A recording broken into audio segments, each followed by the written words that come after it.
Hello everyone, welcome to Okul classes. Okul classes में आपका स्वागत है। पिछली क्लास में हमने देखा था क्रॉस बॉर्डर टेररिज्म और ये देखा था कि भारत और पाकिस्तान की सीमा पे किस प्रकार से क्रॉस बॉर्डर टेररिज्म को पाकिस्तान के द्वारा स्पॉन्सर किया जाता है और भारत उससे निपटने के लिए क्या कर रहा है और पाकिस्तान को लेकर के भारत की जो विदेश नीति है उसमें इस संदर्भ में किस प्रकार के बदलाव आए।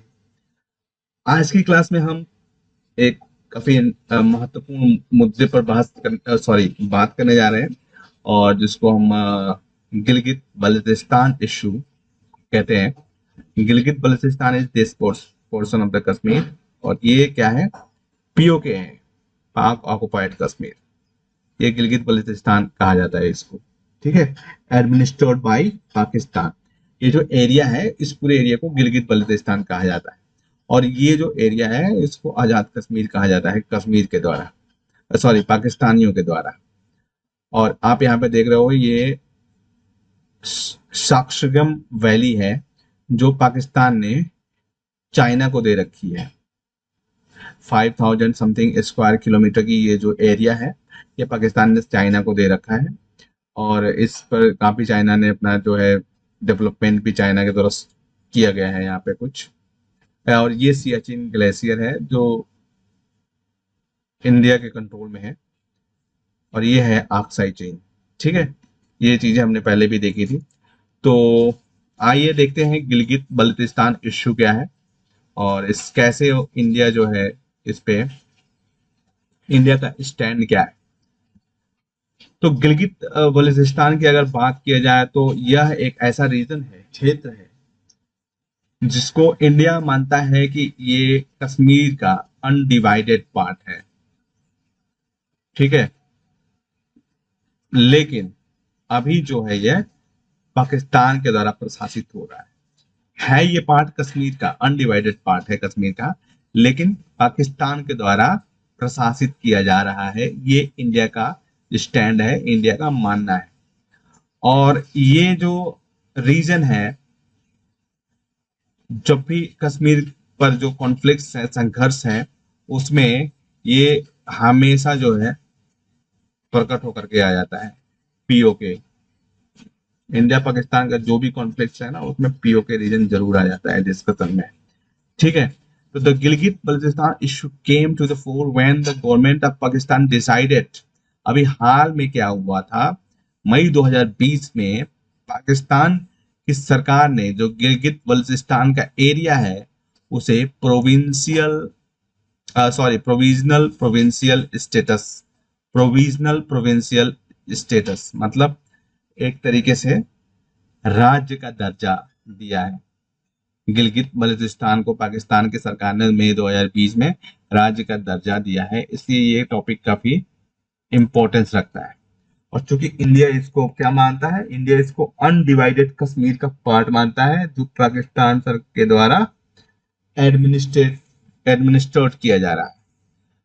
हाल ही में जो इस प्रोविजन को, प्रोविंशियल को ऑटोनॉमस रीजन या स्वायत्त क्षेत्र माना जाता था, लेकिन अब क्या किया गया है, उसको प्रोविजनल प्रोविंशियल स्टेटस दिया गया है जो कि प्रोविजनल ऑटोनॉमस रीजन के रूप में था। तो गवर्नमेंट जो भारत सरकार है इस उस यहाँ पर उसके द्वारा इसकी आलोचना की गई है, ठीक है, और इसको इलीगल माना गया है क्योंकि जो गिलगित बल्तिस्तान एरिया है वो इंडिया के द्वारा जम्मू कश्मीर का पार्ट माना जाता है और वो जम्मू कश्मीर जो है भारत का इंटीग्रल पार्ट है। तो ये भारत के द्वारा ये माना जाता है कि ये मेरा एरिया है गिलगित बल्तिस्तान।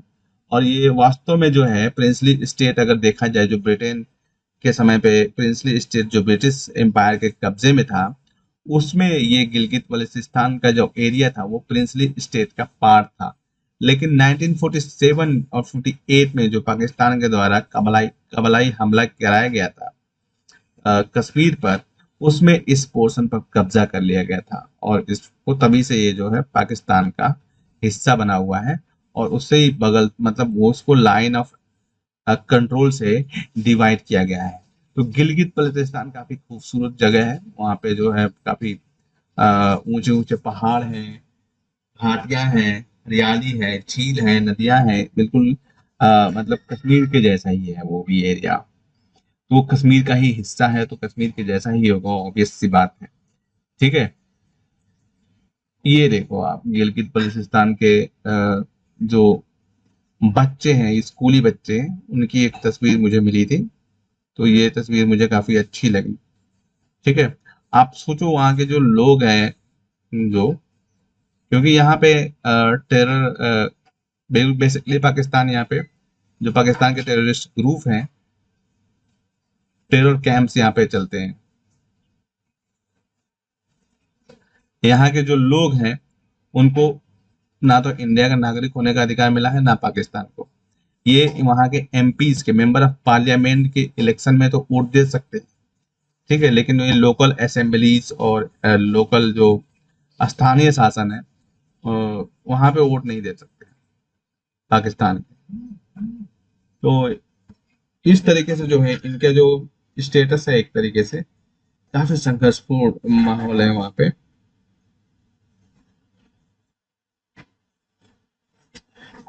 इनका फ्यूचर क्या है, आतंकवादी जो वहां पे गतिविधियां होती है उसको देखते हुए इनका क्या फ्यूचर हो सकता है, इस पर आप भी विचार करें। अब यहाँ पे हम एक ब्रीफ हिस्ट्री देखने की कोशिश करते हैं जो पीओके है। ठीक है।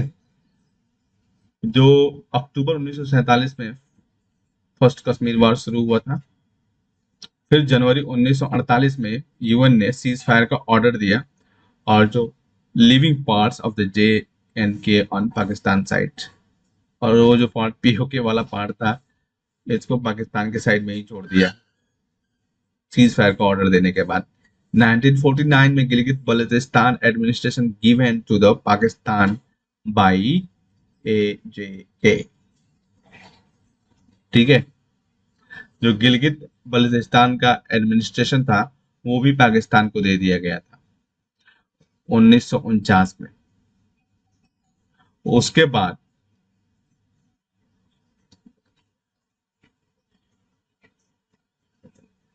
ये जो दिया गया था ना, वो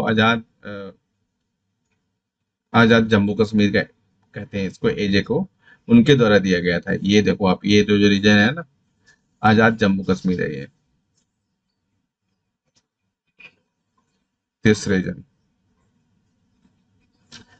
1963 में पाकिस्तान ने जो ट्रांस काराकोरम ट्रैक्ट है वो भी चाइना को दे दिया था। फिर फरवरी 1994 में India adopted resolution in which it says Pakistan must vacate PoK. 1994 में इंडिया जो रेजोल्यूशन लेके आया था, उसमें ये कहा था कि पाकिस्तान को पीओके को खाली करना चाहिए, खाली करो, ऐसा इंडिया ने बोला था रेजोल्यूशन में। और फिर यहाँ पे देखो, अगस्त 2019 में India says any talks with Pakistan will now only be only on PoK. मतलब पाकिस्तान के साथ कोई भी बातचीत जो भी होगी वो पीओके पर ही होगी। तो इस तरीके के जो उतार चढ़ाव है पीओके को लेकर के भारत और पाकिस्तान के संबंधों में आते रहते हैं, दिखाई देते हैं। अब यहाँ पे आप बैकग्राउंड देखते हैं एक बार। अनलाइक द ऑक्यूपेशन ऑफ आजाद कश्मीर, पाकिस्तान, आजाद कश्मीर को भी पाकिस्तान ने कब्जा किया था, जो हमने देखा एरिया। तो पाकिस्तान जो गिलगित पे कंट्रोल है, यह एक तरीके से came at the scheming of two British officers, Major Brown and Captain S. Mathieson। इन जो ब्रिटिश ऑफिसर्स हैं, दो, इनके द्वारा योजना बनाई गई थी, तब जाकर के वो आया था। जब महाराजा हरि सिंह ने इंस्ट्रूमेंट ऑफ एक्सेशन पर साइन किया 31 October 1947, the two officers of the Gilgit scout, the primary military presence in the region, mutinied and launched a coup that deposed the governor appointed by Maharaja Hari Singh. ये लोग वहां पर तैनात किए गए थे गिलगित स्काउट के रूप में। इन्होंने वहां पर जो है, जो ये दो ऑफिसर्स हैं, उन्होंने वहां पर विद्रोह कर दिया और तख्ता पलट करके वहाँ के जो गवर्नर जो था, उस जो महाराजा हरि सिंह के द्वारा अपॉइंट किया गया था, उसको हटा दिया। और हटाने के बाद क्या हुआ, महाराजा हरि सिंह का कंट्रोल वहां पे खत्म हो गया। फिर तो जो है पाकिस्तान आसानी से उस पर कब्जा कर सकता था। तो ये दोनों वहां से जो है, मेजर ब्राउन और कैप्टन एस मैथिएसन, इन लोगों का बहुत बड़ा रोल रहा है इसमें। They raised the flag of Pakistan and invited, इन लोगों ने पाकिस्तान का झंडा फहराया वहां पे, और invited its administration to occupy the region, और पाकिस्तान के प्रशासन को इनवाइट किया, बुलाया कि भाई आओ और ये रीजन जो है अपने अंडर में ले लो, अपने कब्जे में ले लो। यद्यपि जो दोनों ब्रिटिश ऑफिसर्स थे, उन्होंने ये दावा किया कि वो अपने खुद के जो अकॉर्ड है उसके अकॉर्डिंग ही काम कर रहे हैं, लेकिन ऐसा माना जाता है कि उनकी जो सरकार है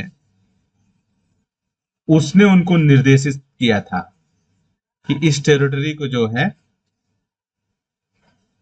हैंड ओवर कर दिया जाए। और वो क्यों हैंड ओवर करना चाहते थे? As a part of an understanding between Arab nations that supported Pakistan along with the curbing Soviet Union's influence, ठीक है, in the region through its ally India. फिर क्या हुआ? Regardless of the region, the Gilgit-Baltistan region has been under the grip of Pakistan since then. और तभी से जो है पाकिस्तान के अंडर में ये गिलगित बल्तिस्तान का रीजन है। जबकि ये गिलगित बल्तिस्तान का रीजन किसका हिस्सा था? प्रिंसली स्टेट का, कश्मीर का हिस्सा था, जम्मू और कश्मीर का, जो अनफॉर्चुनेटली पाकिस्तान के हाथ में चला गया। तो इंडिया इसको इलीगल ऑक्यूपेशन मानती है। ऑब्वियसली ये इलीगल ऑक्यूपेशन दिखाई दे रहा है सीधे पाकिस्तान के द्वारा। और any move to change its territorial borders and administrative status has been made with condemnation by the Indian government ever since. जब भी इसके जो टेरिटोरियल बॉर्डर्स हैं, क्षेत्रीय जो इसके क्षेत्र की सीमाएं हैं और जो इसका प्रशासनिक स्टेटस है, उसमें कुछ भी बदलाव किया जाता है तो इंडिया की सरकार उसकी जो आलोचना करती है, उसको स्वीकार करने से मना करती है, आलोचना करती है। अब यहाँ पे हम एडमिनिस्ट्रेशन देखते हैं गिलगित बल्तिस्तान का। ये जो है डायरेक्ट एडमिनिस्ट्रेशन है, पाकिस्तान की जो फेडरल गवर्नमेंट है उसके अंतर्गत डायरेक्ट एडमिनिस्ट्रेशन में आता है। जैसे हमारे वहाँ यूनियन टेरिटरीज होती है ना डायरेक्ट, वैसे ही। और ये एक काउंसिल के द्वारा गवर्न किया जाता है, प्रशासित किया जाता है, जिसका हेड जो होता है वो प्राइम मिनिस्टर होता है। प्रधानमंत्री को हेड बनाया जाता है। दो state legislature elected with the limited powers, हालांकि इसके पास एक स्टेट लेजिस्लेचर भी है, लेकिन वो एक मतलब सीमित शक्तियां हैं उसके पास, ठीक है। तो ये यहाँ पे ये एक सिचुएशन है कि वहां पे डायरेक्ट, जैसे ही हमारे वहाँ यूनियन टेरिटरी होती है वैसे ही ये है, और यहाँ पे डायरेक्ट एडमिनिस्ट्रेशन है पाकिस्तान के सरकार का, और वो एक काउंसिल के द्वारा नियंत्रित होती है, जिसका हेड प्रधानमंत्री होता है। और यहाँ पे एक छोटा सा लेजिस्लेचर भी होता है जो जिसके पास बहुत शक्तियां नहीं होती है। हालांकि जो गिलगित बल्तिस्तान का एरिया है एम्पावरमेंट एंड सेल्फ गवर्नेंस, जो Gilgit Baltistan empowerment and self governance order 2009 आया था, उसमें इसको थोड़ी सी ज्यादा शक्तियां प्रोवाइड कराई गई थी, वो भी स्टेट लेजिस्लेशन काउंसिल के लिए। और द रियल पावर स्टील, लेकिन जो रियल पावर है, वास्तविक शक्ति है, वो अभी भी federal government of the Islamabad के हाथों में ही थी।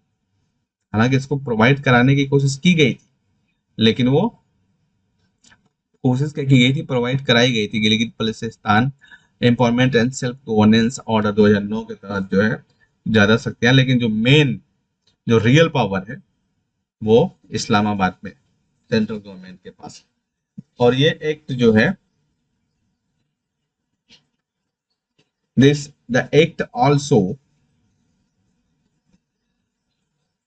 the act also the earlier name of the northern areas to the current one in place today.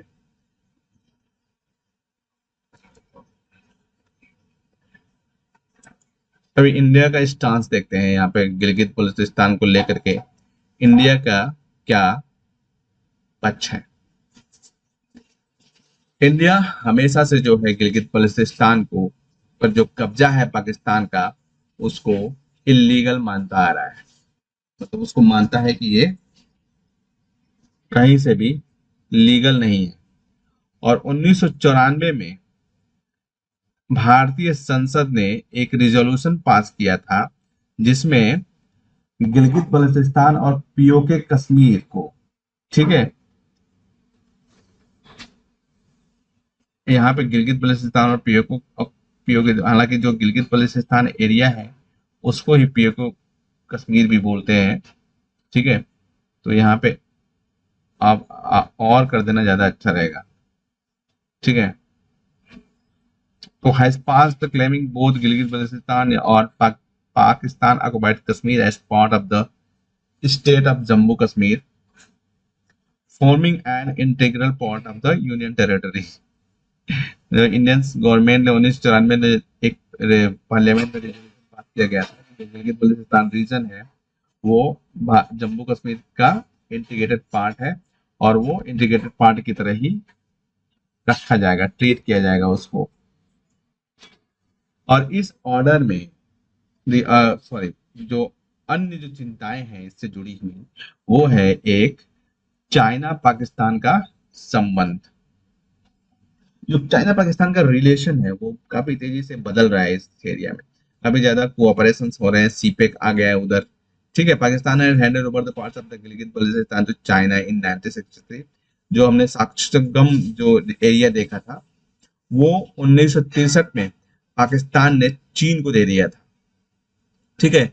और उसके बाद से बहुत सारे डेवलपमेंट प्रोजेक्ट्स वहां पे लाए गए हैं उस रीजन में, और जो सबसे मतलब मशहूर रहा वो है China Pakistan economic corridor CPEC, जिसको ज्वाइन करने का ऑफर इंडिया को भी दिया गया था। सोचो, एक डिस्प्यूटेड एरिया में जो है चाइना पाकिस्तान इकोनॉमिक कॉरिडोर बनाया गया और बोला गया इंडिया को कि आप आओ और ज्वाइन करो, मतलब बनाने के बाद बोला गया। जबकि इंडिया का ये कंसर्न ये मानना है कि जो जिस रीजन में आपने ये बनाया है वो रीजन मेरी सॉवरेंटी में आता है, क्योंकि वो अनडिवाइडेड पार्ट है जम्मू एंड कश्मीर का। तो आपने मुझसे तो पूछा नहीं, अगर मैं इसको ज्वाइन कर लेता हूं तो मतलब मैंने कॉम्प्रोमाइज कर लिया अपनी सॉवरेंटी से। तो इंडिया का ये भी एक कंसर्न है, जो ये चाइना पाकिस्तान इकोनॉमिक कॉरिडोर है इंडिया को न ज्वाइन करने का, या ये पीआरआई का ही हिस्सा है बेल्ट एंड रोड का, तो इंडिया को द्वारा इसको न ज्वाइन करने का यह भी एक रीजन है, ठीक है। और ये जो प्रोजेक्ट्स हैं इनको these projects are considered an attack on Indian sovereignty। Bharat की जो मैंने अभी बात किया था कि इंडिया की जो संप्रभुता है उस पर और जो टेरिटोरियल इंटेग्रिटी है, क्षेत्रीय अखंडता है, उस पर एक अटैक के रूप में इंडिया इनको देखता है। Therefore, इसलिए the China Pakistan economic project constitute a major part of the Gilgit-Baltistan issue as has escalated tension between the two countries। इसमें जो सीपैक में शामिल किया गया गिलगित बल्तिस्तान रीजन को, इन दोनों देशों के बीचों में इससे जो है तनाव और बढ़ गया।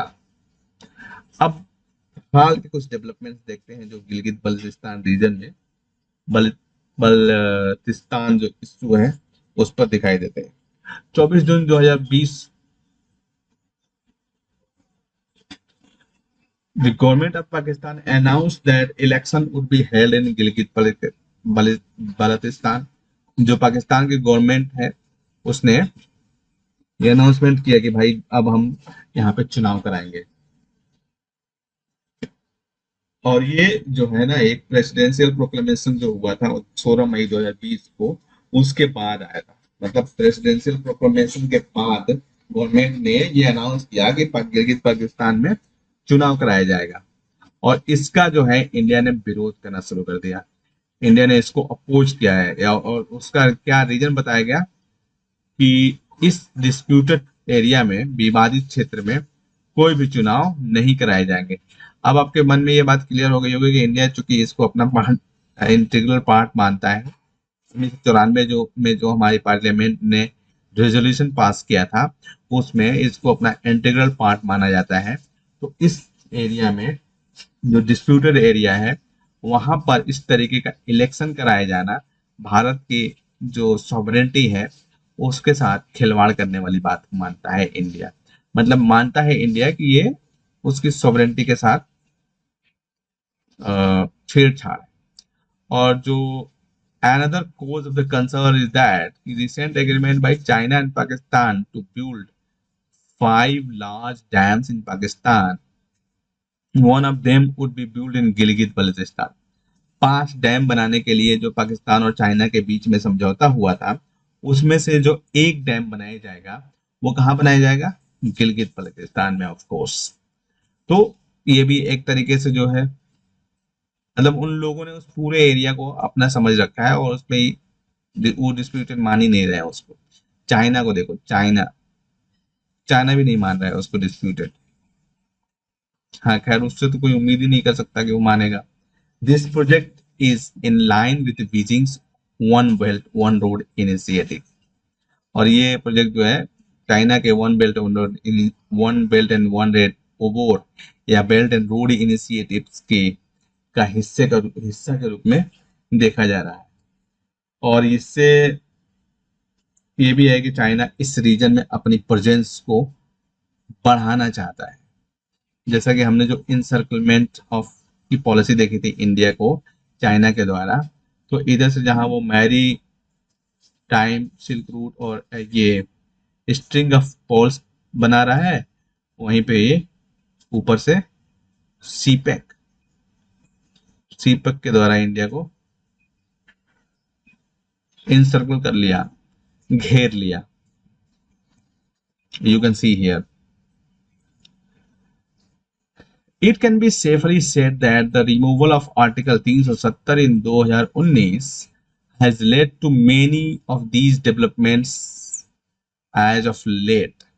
The Indian government must strengthen its resolve to raise the Gilgit-Baltistan issue on international level and try to resolve this dispute with the peaceful means.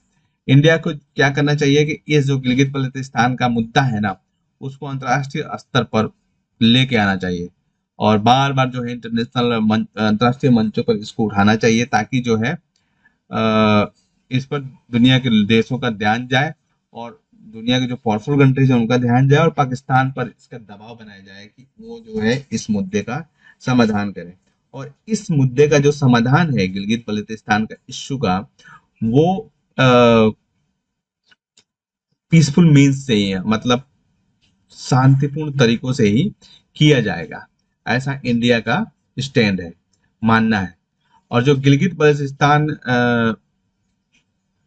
Reason है is still a simmering dispute between India and Pakistan, and with the recent India-China border clash at the Galwan Valley, it seems like that China will bolster troop presence in the region in order to protect its projects there.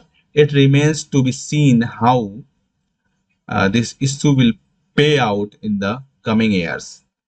ठीक है, गिलगित बल्तिस्तान जो पुलवामा में Galwan valley में जो stand of हुआ India और China के troops का, तो इसकी वजह से चाइना क्या करेगा कि अब चाइना अपने प्रोजेक्ट्स की सुरक्षा के नाम पे उस रीजन में पीएलए यानी पीपुल्स लिबरेशन आर्मी को उतारेगा, और ताकि उससे क्या होगा, वहां पे तनाव और ज्यादा बढ़ेगा।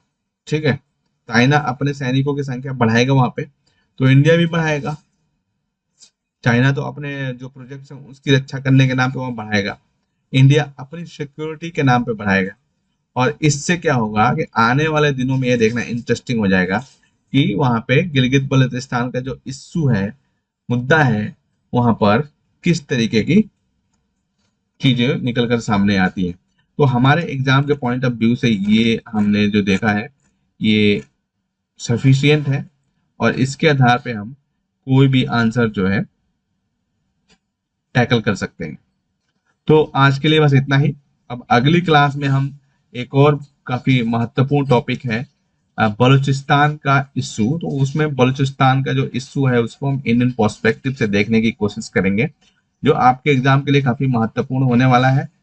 तो अगर आपने अभी तक हमारे चैनल को सब्सक्राइब नहीं किया है तो जल्दी से कर लीजिए और साथ ही बेल आइकॉन को प्रेस कर लीजिए ताकि आपको हमारे आने वाले वीडियोस के नोटिफिकेशन समय समय पर मिलते रहे। अगर आपको इस टॉपिक में समझाए गए किसी भी कॉन्सेप्ट को लेकर कोई भी क्वेरी है तो आप नीचे कमेंट सेक्शन में लिख सकते हैं। मैं खुद पर्सनली उसका रिप्लाई 24 घंटे के भीतर करूंगा। आप हमें सुझाव भी दे सकते हैं ताकि अगर जरूरत पड़े तो हम उसमें सुधार कर सकें। आप हमसे हमारी ओकुल वेबसाइट, हमारे Facebook page, Twitter page, Telegram channel या ईमेल के माध्यम से जुड़ सकते हैं। ये सभी लिंक्स नीचे डिस्क्रिप्शन में दिए गए हैं। और इन वीडियोस को अपने दोस्तों के साथ, अपने कलीग्स के साथ शेयर करना नहीं भूलें ताकि इनसे सभी की हेल्प हो सके। इस सेशन में हमसे जुड़ने के लिए आपका धन्यवाद। मिलते हैं अगले सेशन में बहुत जल्द। तब तक ओकुल के साथ लर्निंग को एंजॉय करते रहें। आपका दिन शुभ हो। Thank you so much.